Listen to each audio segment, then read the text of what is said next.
Hi friends, today let us discuss about an important topic regarding Kawasaki disease. Kawasaki disease is the most common childhood vasculitis in India.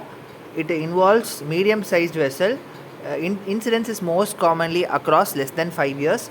Most common cause of an acquired heart disease where no pathognomic lab test is available for this disease.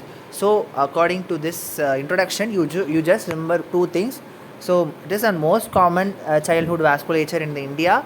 It involves the small vessels and the most common age group to be involved is 1 to 5 years. And most common cause of the acquired heart disease is this Kawasaki disease.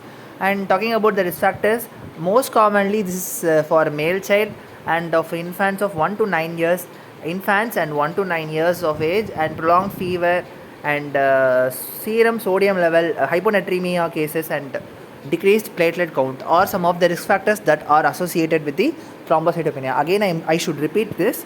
So this is your risk factors that includes your male child, infants and 1 to 9 years, prolonged fever, hyponatremia causes, and thrombocytopenia are some of the risk factors that are associated with the Kawasaki disease. Talking about the clinical features include fever for more than 5 days and symptoms that include non-purulent bilateral conjunctivitis. So, non-purulent bilateral conjunctivitis is associated. Dry, cracked, red lips and red tongue is seen. You should note this feature. Dry, cracked, red lips and red tongue. This is the most common presentation that is associated with the Kawasaki disease, where the fever of more than 5 days and dry, crackled, red lips and red tongue is seen. Swollen neck is seen. That is most commonly significant lymphadenopathy is seen, and characteristic rash is observed. Erythema in the hands and soul is also seen. These are some of the classic features that are associated with the Kawasaki syndrome. So once again, I need to repeat this introduction. That is your most common vasculature, acquired vasculature in India, and it affects the age group of 1 to 5 years of age group.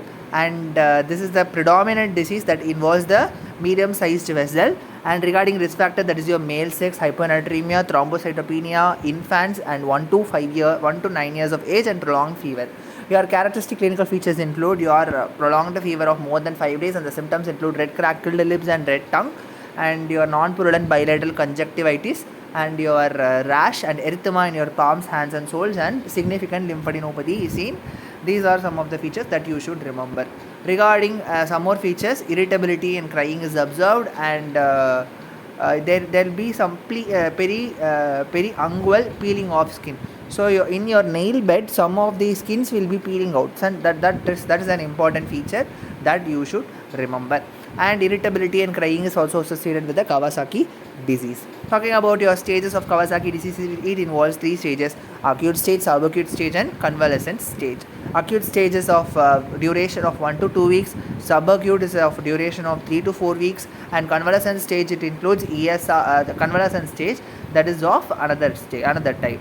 Your acute stage will have all the symptoms. Your subacute symptoms will have periungual peeling of nails, edema of sole and palms, and desquamation and development of your CAD. And your convalescent stage that include ESR that returns to the normal and symptoms back to the normal at the convalescent stage. So that is an important feature that you should remember. So sorry for that. In subacute, there will be development of coronary artery aneurysm, not coronary artery disease. In your subacute disease, there will be development of coronary artery aneurysm. Then that is the most important cardiac feature that is associated with the Kawasaki disease. Even more, it is fatal. It is more fatal disease because of this feature. Development of coronary artery aneurysm is one of the characteristic feature that leads to most mortality cases in the Kawasaki disease. Talking about your complications, that is most commonly MI, coronary artery aneurysm, and thrombosis, peripheral gangrene, pericarditis, and valvular regurgitations are some common features that you should remember.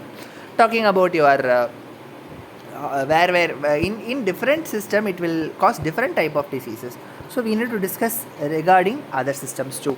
Predominantly it affects heart, but it affects some more tissues too, no? So we have to remember that too. So regarding that one, you should remember this. So this is your heart complication: pericarditis, MI, coronary artery aneurysm, valvular regurgitation. Your RS complication include peribronchial interstitial infiltration, on chest radiograph, and pulmonary nodules. Your musculoskeletal systems include arthritis and arthralgia, and your GA complications include diarrhea, vomiting, abdominal pain, hepatitis, jaundice, and hydrops, gallbladder. Your CNS complications include your facial palsy and aseptic meningitis. Your GAUT complications include desquamatic rash in the groin and the anterior uveitis. Anterior uveitis is not a cause of GAUT. It is a cause in the ophthal, but here desquamation rash in the groin is a feature in the GAUT.